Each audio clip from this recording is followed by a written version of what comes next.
Hey, my name is Monkey and I am 27 years old. I am originally from a little town in Iowa, quiet, bland, and plain. Nothing much ever occurred there, which was soothing for a time before it wasn't. I used to work at a small neighborhood tech repair company.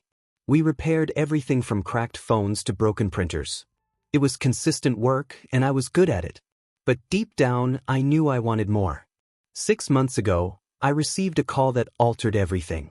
A mid-sized but fast-developing IT company in Omaha discovered my resume online and wanted to offer me a career.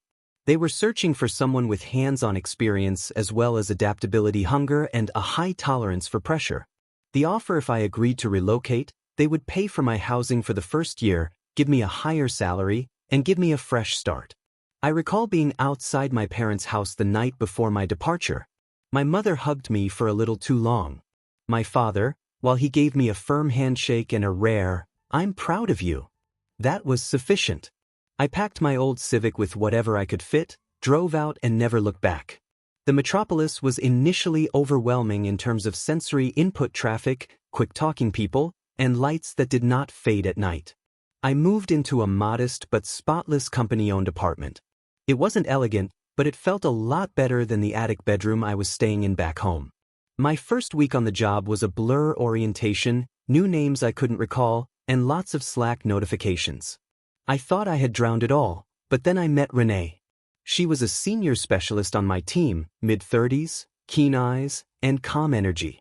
She didn't treat me as a dumb rookie, but rather as someone in need of guidance, which she readily provided. She demonstrated how to use the internal systems, warned me about picky clients, and even gave her audit findings from last quarter. I did not ask for it. She simply handed me a folder one day with a little smile and said, "Believe me, this will save you from drowning." She was correct. Initially, everything was done purely professionally. I didn't want to be the new guy who became overly nice, but as we worked together, I noticed how easy it was to talk to her. She had a dry sense of humor that slashed through office stress like a scalpel. We began getting coffee after team meetings, staying in the break room a few minutes longer than necessary. Nothing inappropriate, simply authentic, comfortable, and safe. After really difficult days, she would occasionally propose stopping for coffee on the way out. Not the phony, "we should hang out someday," but the genuine, "come on, let's decompress." We would sit outside, drink coffee, and speak not just about business, but also about living in tiny towns versus big cities, our favorite takeout restaurants and random YouTube channels. She never revealed anything about her personal life except to state that she had 2 children and a spouse, but it was always ambiguous. No names or tales. Nonetheless, I respected the boundary. I was not trying to push anything. I was just really enjoying the connection. By the 3rd month, I thought I'd found my groove. My job improved, clients were happier, and supervisors began to trust me with more challenging duties. I was creating something tangible here, and Renee had an important role in that. She never accepted credit, but I knew her kindness and mentoring were important in my personal development. It was one week in early October when things became quite frantic. One of our largest clients threatened to cancel if we did not resolve a severe system issue within 48 hours. The entire team stayed late. Stress levels were high. People took pictures, but not Renee. She remained calm, worked beside me, and even brought snacks from home and distributed them without saying a word. I recall watching her that night and how she remained calm as everyone else panicked. She was unique, not just educated, but also grounded, as if she had seen worse and learned how to deal with it. Following that, our friendship strengthened, nothing romantic, just mutual respect, appreciation, and something we both danced around without saying. Then came the 6th month. That's when things began to change, but I'll get to that. For now, I'll just say this. When I moved here, I assumed I was beginning a career. I had no idea I was about to start something far more complicated. It was Thursday. Initially, nothing extraordinary occurred. The day had been long client calls, internal modifications, and bug reports piled up. The kind of day that makes you wonder why you ever applied for a corporate job in the first place. Renee stopped by my desk as I was winding things up late yet again. She paused for a minute, arms crossed, and jacket hung over one shoulder. "Are you going out?" she asked. I nodded simply, shutting down. She paused. "Would you mind walking with me for a bit? I do not feel like taking the bus tonight." I gazed at her for a second. It was late and already dark outside. However, her tone of voice was different when she inquired. Not flirtatious, not formal, simply tired, human. "Yes, of course," I said. "Where are we going?" She smiled slightly. "Nowhere in particular. I don't want to go straight home." We exited the building and went outside into the chilly night. The walkways were calm with the city humming softly in the backdrop. We walked side by side and quiet for a few minutes. There was no destination, no urgency. Then she spoke. "I hate going home lately," she said. She focused on the sidewalk. "It feels like walking into a wall." I looked at her but didn't say anything yet. My kids are generally asleep by the time I arrive. My parents watch them while I am at work. And my spouse, she paused. He is either out with buddies or sleeping on the couch. I wasn't sure what to say. I had never inquired about her personal life before. It never seemed like my place, but now she was opening the door just a little. "I do everything," she continued. "Bill's food school, dentist visits, and laundry dinners. He hasn't worked for 3 years. He says he's attempting to work things out. Meanwhile, I'm simply surviving." I paused walking. She took a few steps before realizing I wasn't with her anymore. She turned back, her brows slightly elevated. "I had no idea," I admitted gently. Renee offered a bitter laugh. "Yeah, I normally don't tell anyone. What's the point?" I got up to her and we continued walking. I didn't inquire. I just listened. She told me on how her parents had to step in and help with the kids, how the man she once loved had devolved into a roommate with whom she rarely communicated. No infidelity, no screaming bouts, just distant solitude and tiredness. "I feel invisible," she admitted at one point. "I feel as if I'm simply going through the motions. Wake up, get the kids ready, work all day, return home, clean up after everyone, and go to bed. Repeat." There was a prolonged pause. She abruptly came to a halt. We were on a quiet street just a block or two from the Riverwalk. A street light overhead cast a lovely orange glow. She stared at me, actually looked at me for the first time, and my heart slowed. "I'm not sure why I'm telling you all this," she whispered. I didn't respond. Before I could process it, she took a step closer, leaned in, and kissed me just like that. It was not long. It was not intended, but it was not hesitant. It was hard and real, full of something I couldn't identify. I froze. When she pulled back, I just stood there stunned. She looked aside quickly as if ashamed of herself. "What was that?" I asked barely above a whisper. She closed her eyes. "I apologize. I should not have. She took a breath. "I'm not sure what came over me." I shook my head slightly, still comprehending. "Why me?" She looked up, her gaze, hazy yet steady. Then she said it. The words I didn't expect and will never forget, "Because being with you makes me feel alive." My throat clenched. I wasn't sure what to say. I was not angry. I was not even confused. Just overwhelmed, touched, and afraid of what this meant. She stepped back. "I should go." I nodded. "Okay, I understand. See you tomorrow," she said hastily, almost as a reflex. Then she turned and walked out into the night. I watched her leave till she vanished around a corner. That night, I was unable to sleep not 1 minute. My thoughts raced. What exactly did that mean? Was she only in pain, looking for a moment of comfort? Was this about me, or was it simply about escaping? A part of me wanted to call her. Part of me wanted to forget what had happened. But most importantly, I wanted to comprehend. The next morning at work, she arrived as if nothing had happened. Professional, composed, not cold, just neutral. She gave me a fleeting glance during a morning meeting. No words, no signals. It was as if the night before had been a dream that neither of us would confess. However, for me, everything had changed. The following week was one of the craziest I've ever known. Renee and I acted as if nothing had occurred. At least she did meetings, team meets, and huddles, client calls. She remained exactly the same, calm, professional, even a touch sarcastic as always. If anyone saw us together, they'd have no idea what happened on the street that night. But I couldn't fake it like she did. Every time I heard her voice, felt her standing alongside me during work, or caught her eye in a mirror, I was transported back to that moment. Her lips met mine, her voice low and exhausted, and she said, "Because you make me feel alive." I could not quit thinking about it. Perhaps that would have been all right if it had only been the kiss, if I could have dismissed it as a desperate reaction from someone under pressure. But it wasn't only that. It represented everything that had come before it. She trusted me the way she had gradually opened up over months. We exchanged silence as if it was meaningful. And now nothing, just the unimaginable silence, as if someone had pressed pause and then forgot to press play again. I began to move away subtly. I skipped coffee breaks. I left meetings a little faster.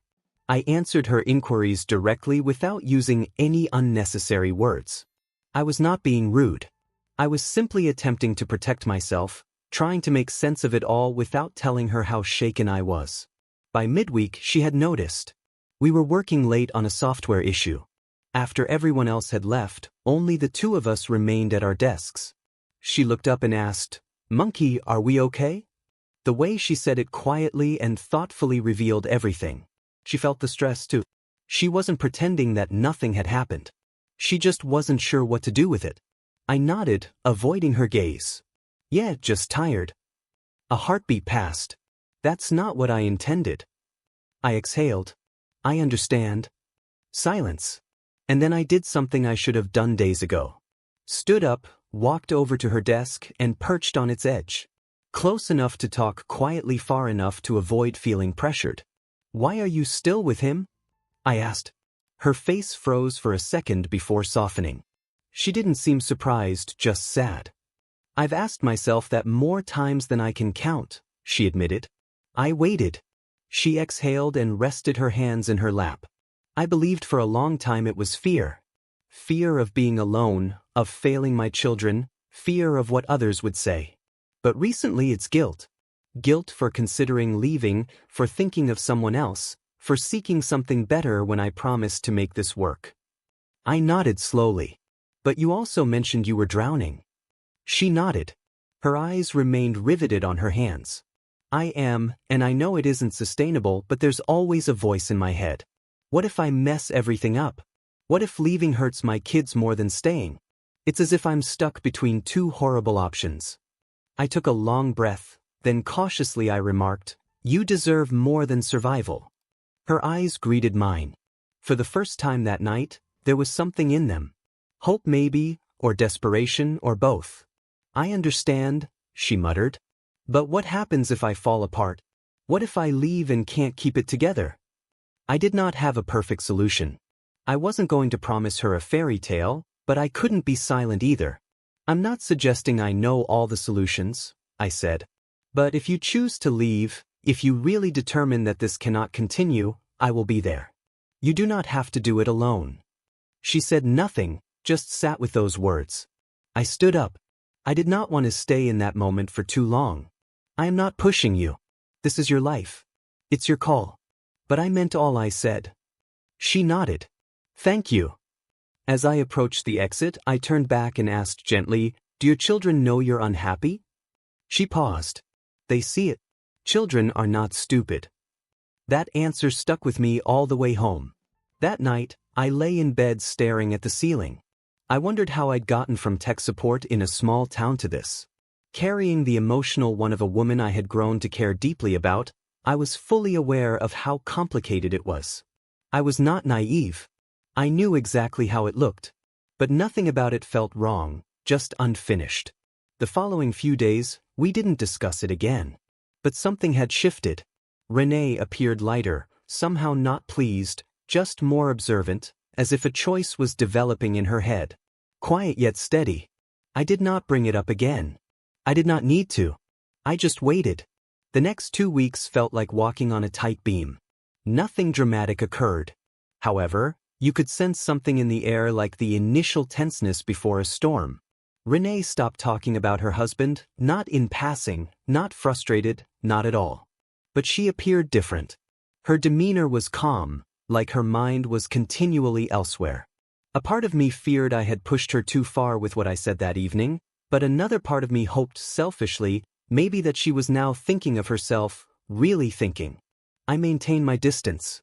Not that I didn't care, but I did not want to affect her. I had spoken everything I needed to say. The remainder needed to be hers. Then one Monday morning she arrived late, silent, much more than normal. No makeup, hair pulled back in a jumble. She did not explain. Nobody asked. Around noon, while we were alone in the break room, I noticed it. Something happened. You okay? I asked gently. She stared at me and then down at the table. I filed the paperwork, as she stated. It only took me a second. For a divorce, she nodded. Last Friday. I slumped back in my chair. I did not smile. I did not react with relief. It did not feel like a victory. What drove you to do it? I asked quietly. She paused. Her voice was barely above a whisper. My youngster asked whether I was sick. They said I always appear unhappy. He said he preferred it when I smiled like I used to. I felt a knot form in my throat and she added. I understood that he already knew. They both did. I was attempting to shield them from what they were already living inside of. I nodded, remaining silent. It wasn't just because of you, she explained. I need you to understand that. I know, I replied. So I did. But I am delighted you're doing what you need to do. The next 2 weeks were difficult for her. Legal meetings, custody arrangements, and late-night conflicts at home left her exhausted at work. Her husband did not oppose her leaving. He did not cry or plead or perhaps resist vigorously. According to what she told me, he simply shrugged and remarked, I guess it's over then. It was bizarre. She stated she anticipated him to yell, become upset, and try to cling on to something. But there was nothing but indifference, and it pained her more than any conflict could. She moved in with her parents, temporarily bringing her children with her. The dwelling was small and overcrowded. However, she stated that it was the first time in years she felt comfortable walking through the door. Her children adjusted easily. They appeared happier, lighter, as if an invisible weight had been lifted from each of them. Through it all, I remained near yet cautious. I assisted her when she requested. I watched the kids for a few hours one weekend as she went through paperwork. I drove her to court once because her car wouldn't start. Brought her food on nights when she lacked the energy to prepare. But I didn't ask for anything more. Then one Saturday evening, we sat in her parents' backyard after the kids had gone to bed. The house was peaceful with porch lights buzzing softly above us. She was sipping tea and snuggled up under a blanket on the old wooden seat.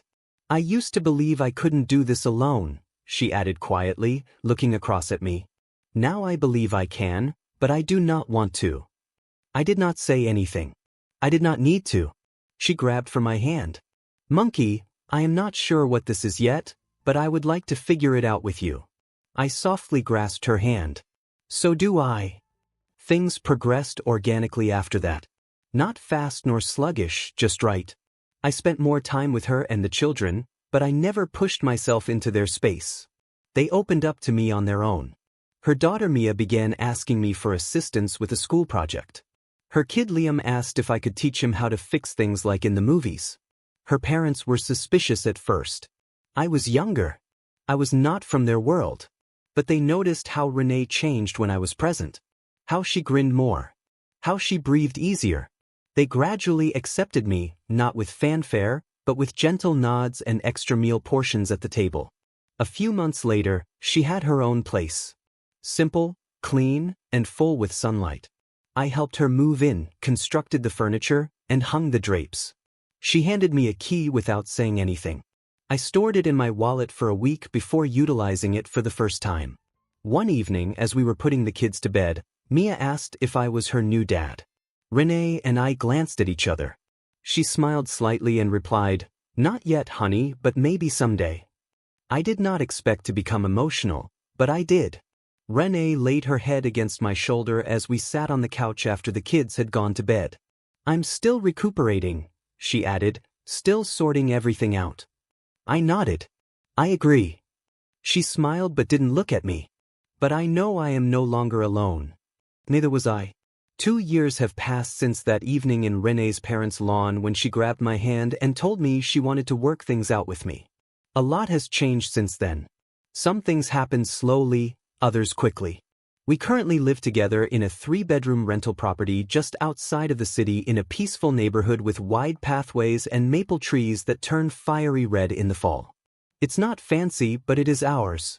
The kids each have their own room, and there is a little enclosed backyard where Liam plays soccer and Mia draws with chalk on the pavement. We never had a large wedding. Neither of us desired it. No white dress, tuxedo cake, or DJ. Just a short ceremony at City Hall with the kids standing next to us and her parents sitting in the front row. I wore a navy blue shirt. She wore a cream-colored dress and minimal makeup. She appeared radiant. I hadn't seen her this happy in years. We recited our vows quietly. Mine were not ideal. My voice cracked a few times, but I meant every word. I informed her I was not coming in to save her, that I was not come to replace anyone or change the past, just to create something real together. She cried. I did too. The kids applauded after we kissed. We went out for burgers afterwards. No spectacular gestures, no major announcements on social media, but from that moment on, we were a family. And around 8 months later, we became even more into one. She told me she was pregnant on a dreary Wednesday morning. I had just returned from a morning run, totally wet with my sneakers squeaking on the tile. She gave me a tiny envelope. Inside there was an ultrasound shot in a sticky note that asked, "Are you ready for round 3?" I sat down on the floor in the corridor. I did not cry. I simply glanced at the image, then at her whispering, "Are you okay with this?" She smiled faintly. I've never been more certain about anything. The pregnancy was not simple. This time she was older and had been through it twice before, but I was there for every appointment, every hunger, and every late night when her back hurt and she couldn't sleep. The kids were also excited. They spoke to her belly as if it were already a sibling. Mia knitted a small cap. Liam chose our name, Griffin. We declined, but we assured him we'd think about it. And when our kid Eli was born, I spent the entire time clutching her hand. That moment was unlike anything I'd ever felt before, watching someone you care about bring life into the world, knowing that life is a part of both of you. She looked at me later, fatigued and teary-eyed, and whispered, "You gave me this. You gave us this." That sentence still comes back to me from time to time. Eli is just over a year old. He has Renee's eyes and my smile. He toddles around the house with a stuffed giraffe and giggles when the dog howls. He is infatuated with Liam, believes Maya is a superhero and clings to Renee as if she is the center of the universe, which frankly she is. As for me, I'm still with the company promoted to project leader. I'm not attempting to climb some corporate ladder. I simply wants to provide to grow. Renee had considerable time off after Eli's birth, although she has lately returned to work part-time remotely. There is a balance. Some days are messy. Some nights we barely sleep. But it is real and it is ours. There are still difficult days. Parenting fosters the occasional argument about something minor that appears to be significant at the time. But we talk. We do not shut down. We do not withdraw. That is the difference now. We face challenges together. Sometimes I think about that night when she kissed me out of nowhere and I questioned why me. She answered, "Because you make me feel alive." I didn't completely grasp what she was saying at the time. I assumed it was about romance or escape. But now I understand. It was all about breathing again, laughing again, trusting someone enough to let them inside even when everything breaks. I did not save her. She did not save me. We simply showed up for each other and have done it every day since. That's how the narrative concludes. Not with pyrotechnics or drama, but with breakfast at 7 a.m., a toddler tugging on my pant leg, Renee humming as she poured coffee, and a serene sense that despite the tumult of life, we landed precisely where we were supposed to. Monkey's journey with Renee teaches us that life's most valuable moments often arise from showing up authentically, even in the messiest of circumstances. When Renee, burdened by an unfulfilling marriage, kissed Monkey unexpectedly, it wasn't just a moment of impulse. It was a cry for connection, a spark of feeling alive again. Monkey could have walked away or pursued a fleeting romance, but instead, he chose to listen to support and to respect her boundaries while she navigated her choices. This restraint and empathy led to a profound bond not built on grand gestures, but on quiet, consistent presence. The lesson here is that love and connection thrive not in saving others, but in standing beside them as they find their strength. Monkey's patience allowed Renee to reclaim her life, and together they built a family grounded in mutual respect and resilience. This story reminds us that life rewards those who choose compassion over convenience, who stay true to their values even when the path is uncertain. Have you ever faced a moment where supporting someone changed your life's course? Share your experiences in the comments. We're eager to hear how you've navigated life's complex choices. If this story touched your heart, please like, subscribe, and ring the bell to join our community of storytellers. Your support fuels these emotional journeys, and we can't wait to connect with you through more tales of growth and hope. Let's keep inspiring each other.